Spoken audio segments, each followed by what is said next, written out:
Sziasztok! Megnézzük, hogy mire vágyik a szeretett személy. Ez most az a videó lesz.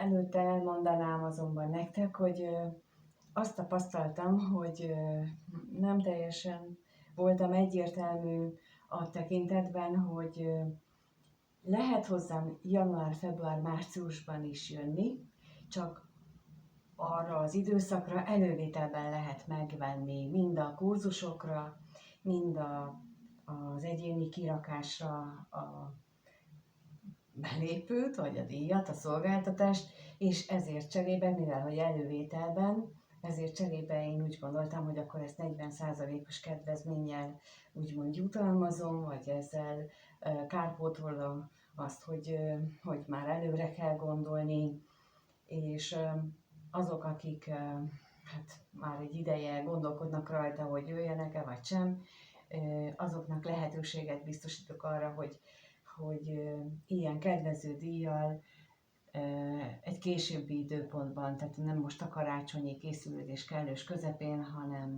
hanem egy később nyugalmasabb időpontban, akár hozzákezdjen egy ilyen belső gyermeksérülés gyógyításán, akár az elengedések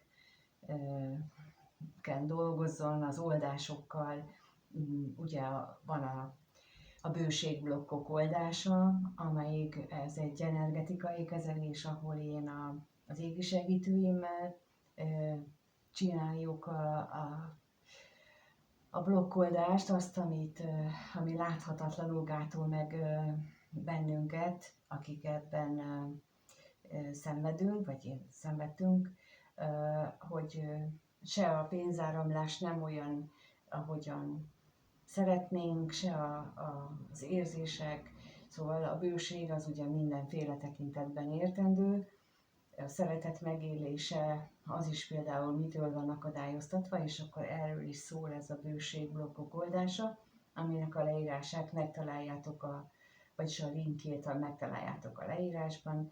Ott is lehet több alkalmasat venni, mindegyikre ugye így érvényes a 40%-os kedvezmény, és ráadásul ugye a több alkalmas már alapban, és a 3 alkalmas 20%-os, az 5 alkalmas meg 25%-os kedvezmény, és ez még megtoldva egy 40%-kal, az azt jelenti, hogy gyakorlatilag 2 normál áras energetikai kezelés, 2 normál áras kezelés áráért 5-öt kaptok, úgyhogy szerintem ezt érdemes átgondolni. A másiknál meg 1,5-ért 3-at, tehát ott is a dupla kijön. Szóval, hogy mindenképpen javaslom, hogy ezt megfontolni. Tehát nem arról van szó, hogy én nem csinálok, csak arról van szó, hogy ezt elővételben tudtok rá venni, vagy elővételben tudjátok ezt kérni most. Úgyhogy mindenkinek javaslom, hogy így gondolja át, és ugye aki él ezzel az elővételi lehetőséggel, számukra még pluszba kisorsolok ilyen bőségblokkot, feloldó kezelést, energetikai kezelést, ahol az eddigi tapasztalatok szerint nagyon-nagyon jó kis eredmények jönnek minden az élet különböző területein. Úgyhogy és akkor erre várok javaslatokat, hogy mikor sorsoljam, vagy hogyan szeretném, vagy ti milyen ötleteitek vannak, hogy például december 21-én, 22-én, vagy 23-án sorsoljam ki azt a 3 személyt, akinek ez az ingyenes lesz, azok közül, akik különböző ilyen elővételt csinálnak, úgyhogy rajta mindenkinek javaslom, hogy bátran lehet a jövő évre gondolni, mert a jövő év, a 2026-os év az újrakezdések, az új indulások éve lesz, és ha eddig nem kezdtetek bele, akkor érdemes egy más módszerrel megpróbálkozni, mint ahogyan eddig próbáltátok megújítani az életeteket. No, akkor ennyi volt az információ arról, hogy mire számíthattok, és hogy mit jelent, és ha még bármilyen kérdésetek van ezzel kapcsolatban, akkor nyugodtan írjatok rám, az elérhetőség. Az e-mailt preferálom, én a Facebookkal nem vagyok jó barátságban, kifejezetten rosszul bánik velem a Facebook, bocsánat, de tényleg, tehát az kifejezetten nem díjazza az én tevékenységemet, és ezért én sem díjazom az övéket. Úgyhogy az e-mailre azt, akikkel tartjuk a kapcsolatot, ők tudják, hogy azt így nagyon rendszeresen nézem, naponta többször is, és ott biztosan hamar tudok válaszolni. No, akkor kezdjünk is bele, nézzük meg azt, hogy ez a szeretett kedves, mi van most vele, mit lehet róla tudni, hogy van ő, mi van ő vele most, mire gondol, milyen helyzete, milyen dolgai vannak.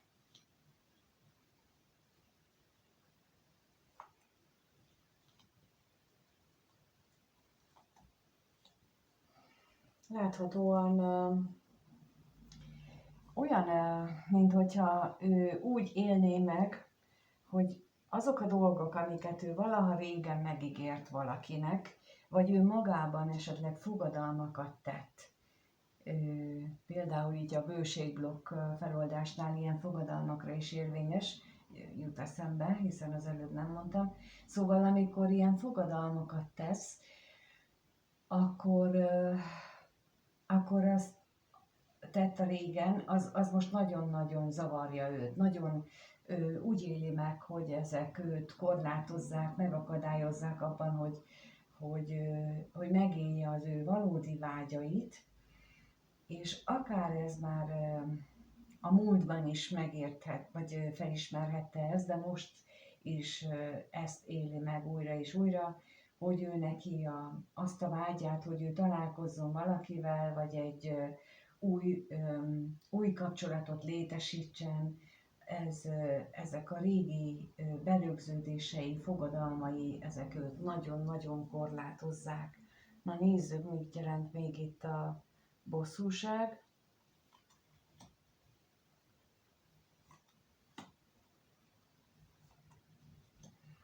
Hát itt megint arról van szó, hogy ezek ilyen nagyon negatív, szinte betegítő hatással vannak rá.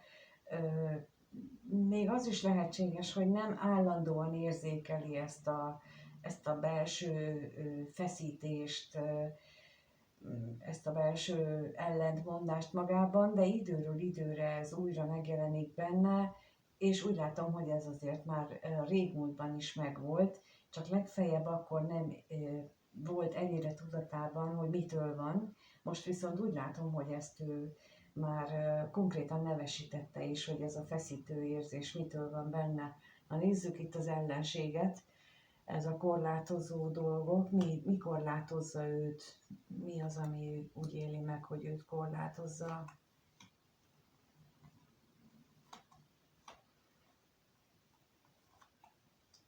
Lehetséges, hogy ő, úgy látom,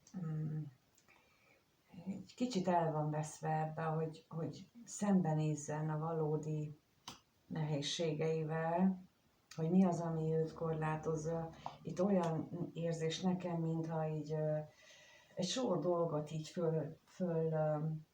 fölsorakoztatna, hogy mennyi minden akadályozza meg őt. Az, hogy ő például a munkájában nem úgy alakulnak a dolgok. De az is, hogy amikor magában néz, lehet, hogy olyan függőségei vannak, vagy olyan módon élte eddig az életét, amikor sokat füllentett, sokszor alkalmazkodásból, túlalkalmazkodásból, nem az őszinte véleményét mondta, hanem azt mondta ki, amit a a többi személy hallani akart. Ennek következtében ő gyakran úgy gondolják róla, hogy ő nem egy egyenes jellem, és akár ezt is így élheti meg, hogy ő neki ez egy korlátozó dolog, ez is megakadályozhatja őt abban, hogy ő a vágyait megélje, és lehetséges, hogy ez így is van. Viszont ezt mindannyiunknak tudni kell, hogy bizony életünk során vagyunk ilyen helyzetben, és ezen túl kell lépni. Tehát, hogy oda kell állni, és a büszkeségünket, a bennünk lévő büszkeséget, gőgöt, azt így háttérbe kell szorítani, le kell nyomni magunkban, és azt mondani, hogy ott hibáztam, és van-e rá bocsánat. És hogyha a másik személy nem tud megbocsátani, na akkor egy másik felállás van, de itt most ő ilyen magában vágyakozik, magában siránkozik, szomorkodik azon, hogy jaj, mennyi minden hibát követtem el, és akkor most ebből hogy lesz, hogyan tudném én a vágyaimat megvalósítani, amikor ennyi mindent követtem el, és hogyan tudnám én hátrahagyni ezt a rossz szokásomat, és ettől, ha nem hagyom hátra, ettől én értéktelen vagyok. Szóval valami ilyen belső küzdelem érzékelhető itt, amin ő most éppen átmegy. Na nézzük akkor, hogy a nézővel kapcsolatosan ennek a szeretett személynek milyen gondolatai vannak, mit gondol a nézőről, mit gondol ez a szeretett személy a nézőről, ezt kérdezzük meg, mit gondol róla.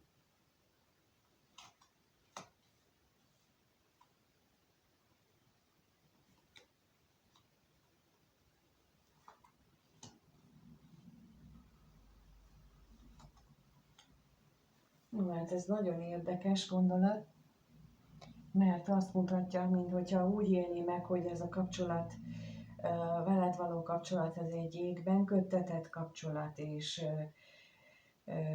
tudja, hogy sok fájdalommal és szomorúsággal jár neked is, de reménykedik benne, hogy azért ezen történnek majd változások. Na nézzük, mi ez a remény, miben reménykedik itt konkrétan, milyen reményei vannak.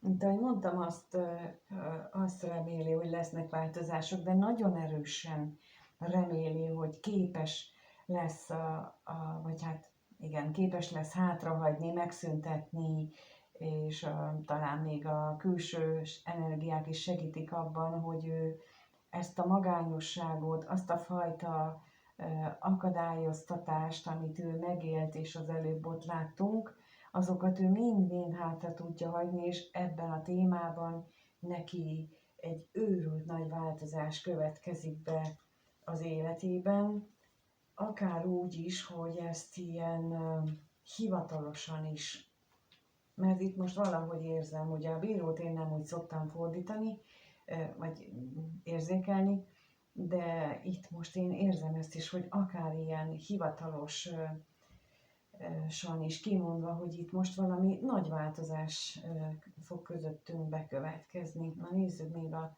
szomorúságot. Mitől van itt ez a szomorúság?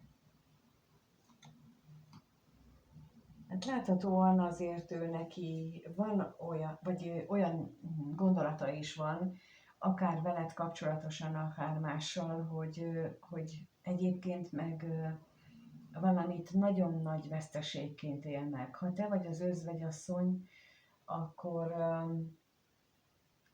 veled kapcsolatosan, de én inkább azt gondolnám, hogy nem neked fordít hátat, hanem valaki másnak fordítana hátat, és az viszont nagyon fontos az ő életében, az ő szemében az a személy, és ezt a személyt, illetve a hozzáfűződő kapcsolatát síratja, gyászolja, azzal összefüggésben vannak benne nagyon szomorú érzések. Na nézzük még itt a bosszúságot.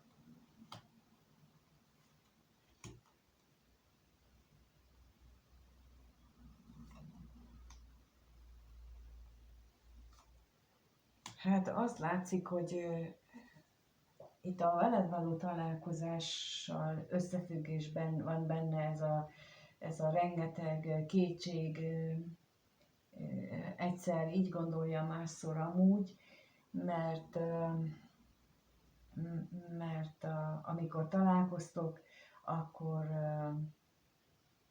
az annyira jó, hogy szinte belebetegszik abba, hogy aztán, hogy külön vagytok. Tehát amikor abba, hogy nem találkoztok. Vagy a találkozás utáni vágyába belegszik bele, tehát hogy annyira szeretné, és ezt így magában nehezen tudja lekezelni, ezért van benne ez a belső ellentmondás és ez a belső vívódás. Na megnézzük, hogy egyébként mit érez ez a szeretett személy a néző iránt, mit érez irántad, mit érez ez a szeretett személy a néző iránt, milyen érzései vannak a nézővel kapcsolatban, mit érez iránta.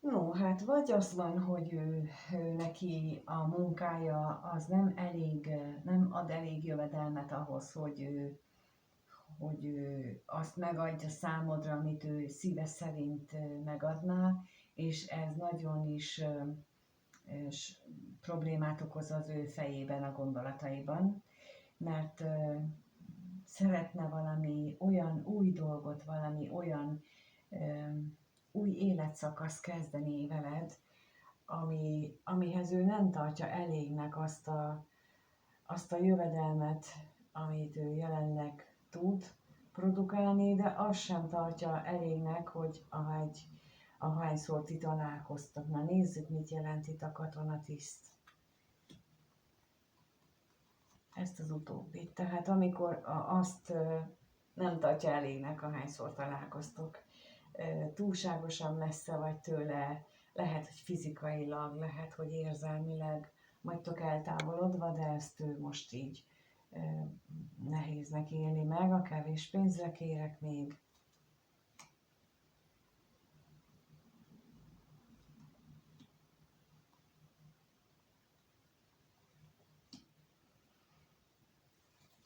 Kevés az a lelki kapcsolódás, amit megéltek együtt. Még nincsenek meg a kialakult lelki szokásotok, nincsen meg az, hogy hogyan tudtok egymáshoz kapcsolódni, hogy mit csináltok, amikor együtt vagytok.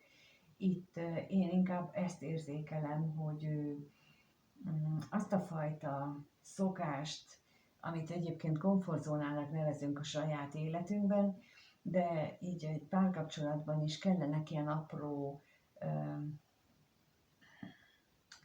szokások, ilyen apró gesztusok, ilyen apró jelzések, ami a ti kettőtök jelzései, amitől ti összetartozónak érezhetitek magatokat, és ez nincs meg köztetek, legalábbis ő így gondolja, hogy ez hiányzik, vagy legalábbis ő lehet, hogy szeretné, de nem biztos, hogy hangot adott neki. Úgyhogy aki most nézi, annak javaslom, hogy ezen gondolkodjon el, hogy amikor találkoztok, akkor van-e valamiféle rituálé, igen, ez a szó nem jutott eddig eszembe, vannak-e ilyen kisebb rituálék, amiket együtt szoktatok csinálni, ezek azok, amik összekovácsolják az embereket. Például ugye az, hogy ünnepeken mindig ugyanúgy töltjük el az ünnepeket, vagy hogy elmegyünk rendszeresen ugyanoda a családdal nyaralni, és akkor, ha belegondoltak, amikor felnőnek a gyerekek, akkor ezeket a ismétlődő dolgokat erre emlékszik mindenki, és ez az, ami a összekovácsoló erőt adja egy családban, és egy párkapcsolatban ugyanúgy, és ezért mondják azt, ugye, amikor párkapcsolati tanácsadásról van szó, hogy a gyerekek, ha már vannak gyerekek, akkor is gyerekek nélkül csak a két ember töltsön egymással időt, mert hogy ne tűnjenek el azok a régi kis rituáléjuk, szokásuk, amit együtt megéltek, mert az lazítja a kettejük elköteleződését egymás iránt, akkor azt érezheti, hogy már nem olyan fontos a másiknak, valami ilyesmit élő meg ennek a hiányával, hogy nincsen ilyen összekötő kapocs köztetek. Úgyhogy ez egy ötlet, amit esetleg érdemes átgondolni. Na nézzük meg, hogy hogyan alakul a kettőtök kapcsolata a következő néhány napban, egy hétben, hogyan alakul ennek a szeretett személynek és a nézőnek a kapcsolata, mit tudhatunk meg erről,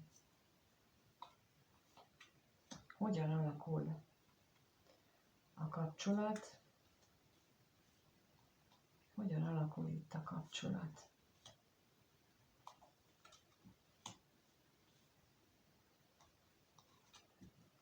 Hát nagyon-nagyon pozitív irányba fejlődnek a dolgok, középre kijött a pénz, és ugye látható, hogy ott van mellette a lelkész, tehát egy lelkileg nagyon is bővülő, érzelmileg, szeretet tekintetében fejlődni fog ez a kapcsolat. Azért is talán, mert itt a remény is itt van mind a két fél részéről, hogy ez kiteljesedik, vagy a kiteljesedés irányába fejlődik. Na nézzük, mit jelent itt ez az özvegyasszony, ki ő, mi ő.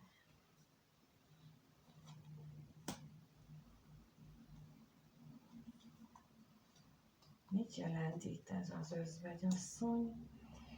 Hát egyeseknél ugye jelentheti azt, hogy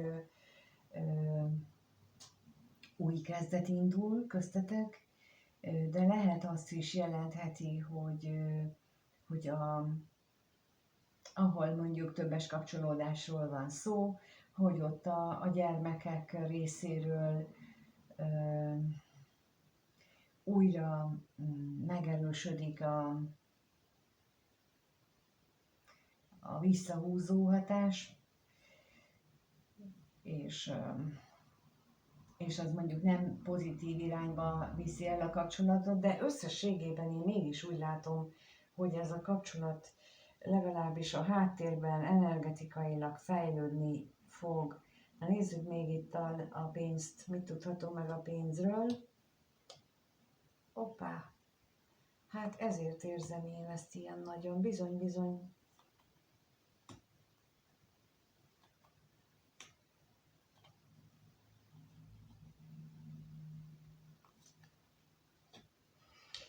Itt azt mutatják, minthogyha itt azt a fajta hozzáállást, hogy itt a hiányállapotnak a megélését, tehát ha úgy éljük meg ezt a kapcsolatot, hogy úgy gondolunk rá, hogy jaj, sosincs velem, jaj, de jó, hogy jó lenne, ha így lenne, jaj, kevés a pénzünk ahhoz, hogy mi elmenjünk, vagy ezt csináljunk, azt csináljunk, akkor ugye tudjátok, hallottátok már, ez az önbeteljesítő jóslat, azért ez valahogy így működik, tehát hogy mindegy, hogy ezt mi van a háttérben, a lényeg az, hogy ez a kifejezés ez azért itt működik, és itt érdemes lenne ezt elfelejteni, ezt a gondolkodást, sokkal inkább arra fókuszálni, hogy amikor együtt vagyunk, akkor az milyen jó, és akkor ezt felidézni nem úgy, mint hogyha ha majd jön, akkor mit csinálunk, nem, csak arra fókuszálni, hogy amikor, hogy most milyen kis rituálét találsz ki, hogy akkor azt mit csinálsz, hogy amikor megjön, amikor hazajön, amikor ez vagy az történik, akkor mit csinálok, és akkor ezt kiszínezed, és örülsz, és magadban felrész, vagy részletekbe menőleg kigondolod, és ezzel meg lehet változtatni ezt a negatív spirált, ebből ki lehet kerülni, ugyanis itt azt mutatják a lapok, hogy azért itt van egyfajta égi támogatás, hogy ez bővülésnek induljon ez a kapcsolat kettőtök között. És természetesen elmondom, ez nem mindenkire igaz, de amit tanácsként elmondtam, az bárkire igaz lehet, bármilyen kapcsolatra, még ha erre nem is, az minden esetre, hogy nem a negatív dolgokra fókuszálok, nem oda vetem a figyelmemet, hanem arra, hogy milyen pozitív oldala van ennek a kapcsolatnak, az biztos, hogy segítséget jelent a kapcsolat megélésében és fejlődésében, amit itt mutatnak a lapok. Úgyhogy én nagyon kívánom azt, hogy minél több mindenkinek legyen ilyen élménye a következő időszakban. Köszönöm, hogy itt vagytok, köszönöm a kommenteket, ha lájkoltok és bármilyen emojit tesztek, azért is hálás vagyok, így tudjátok a csatornát is támogatni, hogy minél több emberhez jusson el. A feliratkozóknak köszönöm a feliratkozásokat, és kívánom, hogy legyen bátorságotok ahhoz, hogy meg akarjátok változtatni az életet. Rajtunk múlik. És ezt kívánom mindenkinek, a bátorságot és az erőt, és minden jót, amíg találkozunk. Sziasztok!